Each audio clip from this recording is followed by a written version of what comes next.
Hey guys, Romie here, so please like, comment, subscribe. This is my review for The Real Housewives of Atlanta, Season 9, Episode, technically 22, The Reunion Part 2.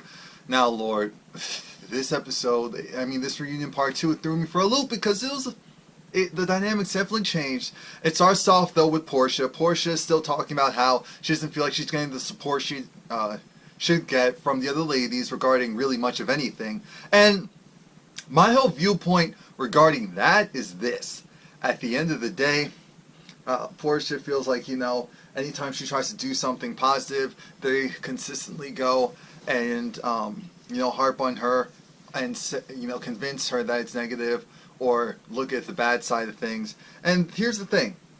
They're not your friends. They don't like you. You don't like them. I understand that it would be nice to be in a group where you all just support each other and just loved each other, and even if you were having issues, you still support each other and loved each other throughout.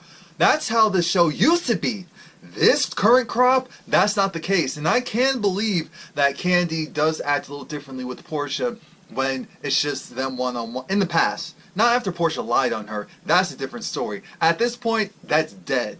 Their relationship is dead. But in the past, I can believe that Candy, would kind of act differently when it's just her two versus the rest of the group. Not saying that, now she's picking on Portia, but that's what happens with all of them. All of them are slightly different with each other one-on-one when it's just them than when these other voices and viewpoints and opinions come in and sometimes muddy situations. That's just how it is. It's not right, but that's just how it is. Now, then we have this whole thing of, like I said, because Portia's saying that, yes, she's, of course, been a victim of bullying, and we know that, and it was really bad for her. But they're like, yeah, we also as well. And I could say that on this group, in this show, there's a lot of mean girling. Mean girls, cliques, that's how it is. It definitely feels like high school. It doesn't even feel like college. It definitely feels like high school level. So I can see that. Now, Phaedra is a trip, because Phaedra personally feels like, it's interesting with her and her marriage and how they keep intervening. Her and Phaedra was trying to defend her friend, and I appreciate that, but Phaedra didn't do the best job. Look, regardless of what issues Portia had with her previous assistant or not, we know that some of the other girls also have gotten into some scuffs off camera. But because it's on camera, because it's more recent and they're older, now we look at it differently. Got it. Even though it should all still be viewed as the same. Like, really? Why did that have to happen at all? It's interesting when we get to Kenya, because this is a sticky subject. Kenya, we have to go through the storylines of, yes, Kenya did sleep with Matt when she was like, no, she didn't have any interactions with him after a certain period of time. Yes, Kenya took Matt back, and we had to get to the root of what was going on, because people wanted to know. So he went, smashed the windows at your garage, went spray painted the security cameras because he knew they were there to make sure that you couldn't see what he was doing and to make you really feel unsafe. And it's like, we get it, he's a nice guy and all of that, but I was looking at her like, okay, you're over that relationship and that relationship is done, great, but oh yeah, my name's Romie, please like, comment, subscribe if I didn't already say so. But Kenya acknowledges that, she was in it too long. She was like, at the end of the day, he's a nice guy. And he's just kind of breaking the things around her. But they said, nah, He also punched out the driver. He also, what she failed to bring up was when in that hotel room, when he wrecked that hotel room. So Candy was even saying how, this seems like a pattern. Someone who likes to put his hands on things eventually could put his hands on you, and I don't want to do that 50-50. No one should be doing that 50-50 chance. And, of course, fully 100% agree. Cynthia, she voiced her opinions because they showed the clip of when she was talking to Matt. And Cynthia's just like, look, Kenya's my friend. The reason why I intervened is because if she was going to be in this relationship, because they're on again, off again every 2 weeks, I wanted to get to the root of things, and I wanted to check the dude out to see if he's really cooking for Cocoa Puffs, or if he's just an occasional, or if he's all the time, he was all the time, So I definitely wanted to make sure, like, cool, calm down, this is going to be real. Then you need to stop with all that mess. Now, we do get into the part where Sheree, and even though I love me some Sheree, I don't think it was her intention, but the way how she delivered it and the example she used was wrong. When Sheree went and said, was talking about the whole instigating thing, because we know Kenya is an instigator. We know that as a fact. But when we're talking about a relationship and, as far as your spouse, that's a different story. So when Sheree brought in, we know that Kenya instigates, and she was kind of alluding to the fact that, Matt's acting cuckoo for Cocoa Puffs, there has to be a reason. And that was wrong. Absolutely.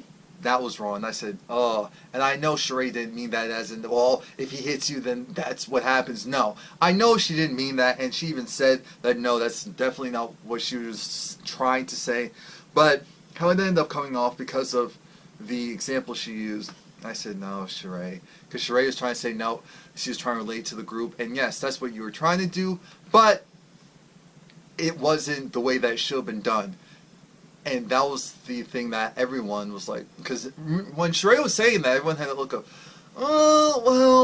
we like a girl, but we can't even pretend like. So then, the second part of that was, how did Kenya know about Sheree's domestic violence situation? Because Sheree doesn't talk about that stuff with anyone. Sheree even brought it up. Like, it's funny that you bring that up, and that was the actual reason why I had to even go and really talk about it, because now that it was out there, I said, really, Kenya? And that was the thing that I didn't like when Kenya did, because two wrongs don't make a right. But I had to say, hold on, Kenya, how are you going to go and, to try and defend yourself, go and say, well, yeah, you were in a domestic violence situation yourself, or a couple, and so you, of all people, shouldn't. I said, excuse me, that's not something you say to anyone. I don't care what the situation is. And that's always been my problem with Kenya. Regardless if Kenya is right or not, the issue is that Kenya always needs to be the one-upper and throw something in. It's usually in a very mean-spirited way. There's ways of defending yourself without having to go really personal. You can do very vague and surface things that you could throw back at people, but when you make it personal, that's when I can't defend you. And apparently Sheree was just like, no. I never told you that, but I guess someone close to Sheree kind of fed her the details, which had me thinking, Sheree, you need to watch the company that you keep. Because that's not something that people should be just going talking around town like it's not a big deal. Like, come on now. It doesn't make any sense. And then things take a shift because of this. This is a mess.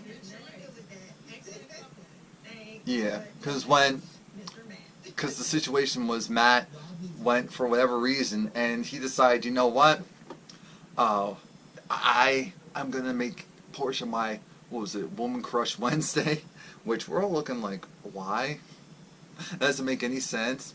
And here's the thing, I'm glad that Kenya did bring this up, that, she saw the Matt that she saw on a day-to-day basis was different than the Matt that was doing all those crazy things. And so that's why she would always kind of revert back to, well, at the end of the day, he's a nice guy, he's a good guy. So that's why she kept taking him back. But I'm glad that she said, you know what, I had to apologize because that wasn't setting a good example for other women out there that are currently in the situation or could be in the situation of, well, he's doing this and that, doing all this mess, but still gonna go, and but he treats me so well and everything else. So I guess I'm just gonna have to take this one thing and everything else will be fine.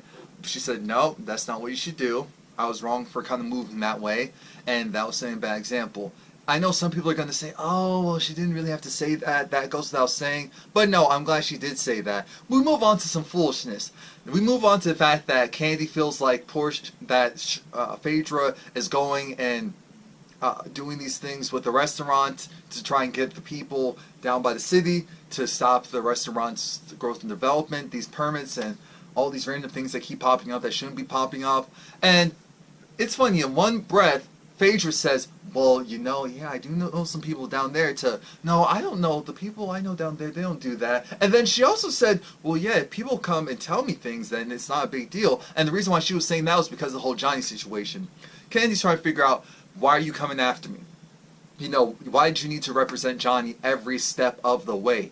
You could have went and stood back after that initial conversation, whatever. If you're saying because of oath, fine.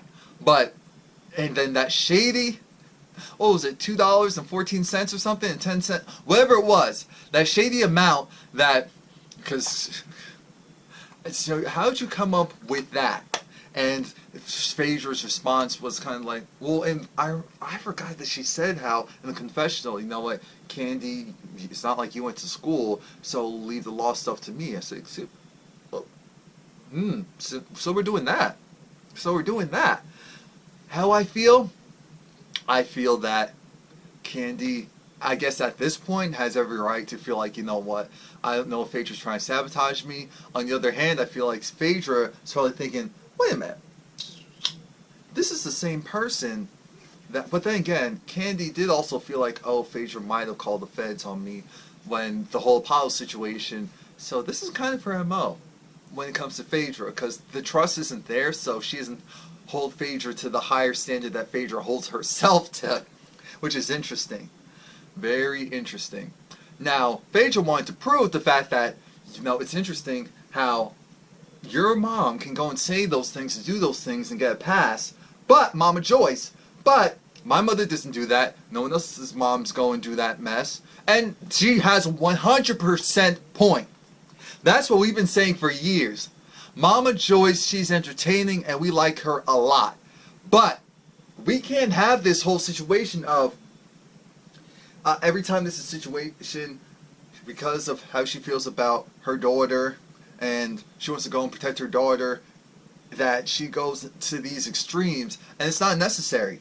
It's not necessary, and in a lot of cases it's not right, but apparently, and Candy does acknowledge, because they did show that Candy did try to stop it when they were at the restaurant, because even she realized, you know what, we're not doing this today, Mom, like, love you, but we're not doing this today. Apparently, I didn't know that that Phaedra and Shamar Moore, I said, Shamar Moore? No, not the actor. Not the actor. But who knows? Phaedra's dating, because Phaedra wanted to prove the point that yes, she is divorced. Apollo can contest all he wants, but Phaedra can kind of do whatever she wants. And we know she brings up the point of, but this is the same dude that went and has his fiance, even though we're still supposed to be married, come onto the show and try to rat me out. Here's the thing. On the paperwork, because apparently it was like July 16th, 2016 was when she got the final decree, but when Apollo and his lawyers noticed, wait, his name's spelled wrong, that he could test the divorce. Apollo was paid as $100,000, you know, as the settlement, and then everything's supposed to be done, but he contested the divorce. I don't know. I don't know if Apollo wants more money. I don't know if Apollo didn't like the initial deal that he got. I don't know what it is, but I feel like at this point, this should be dead and over with. This is silly, this is repetitive, this is annoying. And it really hurts me that Candy and Phaedra are at this point, because they used to be good friends. They used to be really, really good friends. And the fact that now they're calling each other names and liars and saying that, oh, I don't expect much from you because you do this and you do that, and you're the same person. I said, this is what it came to. This is why Nene left. Because even Nene didn't want to go and be a part of this. It doesn't make any sense. Why would it? It's too much. Like, listen to this foolishness. Get into this a little bit later. I'm going to bring this back a little bit. I'm curious your reaction when you saw that meal and all of you were together. Like I already told you about that. All eye rolling and pops in. And it's just too much. It's too much. We get it that Mama Joyce was doing too much. We get it that Portia kind of said a little bit too much. Portia accidentally spilled the beans about Phaedra getting the divorce in general. And my whole thing is, I don't have a problem with Phaedra not telling the other girls, because she's right. They're not friends. They're not friends. So why would she go and be like, oh yeah, by the way, divorce from Apollo? No, it's more so like, oh yeah, by the way, none of your business. So when, you know, Portia went and spilled the beans by accident, I don't see the problem. I don't see the problem with her being like, look, this is too much, this is foolery, this is a mess, I don't care. What do I want to talk about next? what do I want to talk about next? I guess we can talk about the kids, because that's what technically came up next. Oh, we see the montage of all the kids. It's like, oh, that's so great. And I'm glad Andy did this first. Andy said, excuse me, because he wanted Sheree to explain what happened with Cairo. And, I mean, those kids, the glow up is real. Because I said, oh my God, even though they all look like just younger, more mature versions of themselves now, I said, wow, wow. And apparently Cairo was driving. They both, him and his friend were smoking earlier, so when they got pulled over, he got arrested because, you know, he was under the influence, technically, of drugs. It wasn't drinking. So she cleared that up, and then Andy said, it's interesting because you went after Nene years ago about Bryson going and getting in trouble. And I'm glad Sheree, again, that glow up, she said, you know what? I was wrong. Nene was right. You know, talking about the kids, that should be off limits as parents, as full-fledged adults. So I have to apologize. And then the thing is, because those kids are growing up really privileged, Andy said, so how do you make sure, are you afraid that your kids are going to grow up and not really understand, you know, all that they have and appreciate all that they have? And Cynthia said yes. Phaedra said, well, I'm teaching my kids chores and responsibilities early. And Cynthia said yes, well, Noelle does the same thing, but Noelle is getting a lot as a child up front from me, and of course also her father. So this is a situation of, you just want to make sure that they understand everything that they have and really appreciate it, and hope that you did a good enough job making sure that they understand it. And I said, okay, that's great and all, but we're still missing something here. We're still missing something here. Oh yeah, about Noelle constantly kind of getting Cynthia together. I said, okay. I forgot about that. When Cairo did the fashion show, apparently Naomi Campbell did say something about, you know, Cairo definitely could have her future. And Cynthia said, hello, Sheree, you're missing one part. What was the other part? And then Cynthia said, and that Cynthia Bailey's the right teacher. It's like, okay then. Because it was brought up, oh, apparently a viewer said, well, Cynthia, don't you know who who you're supposed to be working with? Sheree is someone who's all about the money, so why wouldn't you make sure that the money is right? And it was like, okay, it's a fashion show thing. It's like, well, he got paid with the product, so he got the book bag. And Sheree said, well, he actually didn't receive his book bag yet. And Cynthia's looking at her like, excuse me, what are you talking about? Sheree said, yes, he hasn't received the book bag. He picked it out on that day, but he didn't receive it yet. So Cynthia said, oh, I'm sorry, that was a big oversight. I'll just make sure that someone gives it to you tonight before you leave. It's like, okay, we go. I said, now Sheree, you really waited all of that time to go and tell Cynthia that. Really. But now I have to calm down because Sheree's up next. Lord Jesus. In Hawaii. And all I have to say about that is, I told you guys that something was wrong with Bob, that there was something really, really wrong with Bob. People just thought that he was funny and goofy and didn't take things seriously. I said, no, there's something else wrong with him. And I knew it. Here's what went down. When Kenya put it out there about the whole Sheree being in an abusive relationship, Sheree never said that to anyone in her life publicly. So now it was out there. So then now it's like, okay, while she's like, you know what, I always try to put up this front, act strong, be tough, and for that information to come out, something that I never wanted to come out, because of course, while he was playing and doing his other stuff, I didn't want that to affect him. I didn't know how to really talk to my kids about it. I didn't want my kids to be affected, and all of that. This is bad enough we're in a broken home, because he just went up and left for like 6 months, didn't say anything, didn't contact, and I said, oh my God, I feel so bad. And everyone felt really bad, as they should. Candy was damn near crying. Sheree, of course, started to cry. And I don't know why I don't remember this, but apparently Phaedra and, and Bob are friends. So they asked Phaedra, so what about you when you were in that car, how you were feeling? It's like, I know Bob's a big jokester, but what he was saying wasn't a joke. It wasn't funny. it was wrong, and I was like, I can't believe this man that I know is acting like this. Even though I know him enough to where I know it's possible that, you know, he has screws loose and that's a fool, but for him to really go in the deep end, because Bob is the type of person where he actually told Sheree when they were on the plane, the only reason why I don't want the plane to crash, now mind you, obviously he's on the plane as well, the only reason why I don't want the plane to crash is because I don't want anything to happen to your mother, as in her mom, as in Thelma.